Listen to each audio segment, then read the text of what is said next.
పైకి నరుడై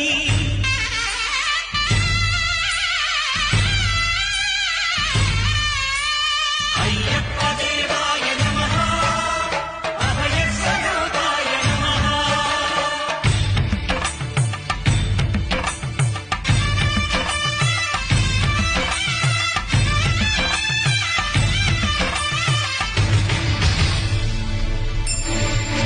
ఘోరకీకారణ్య సంసార యాత్రికుల శరణు ఘోషలు విని రోజు శబరీష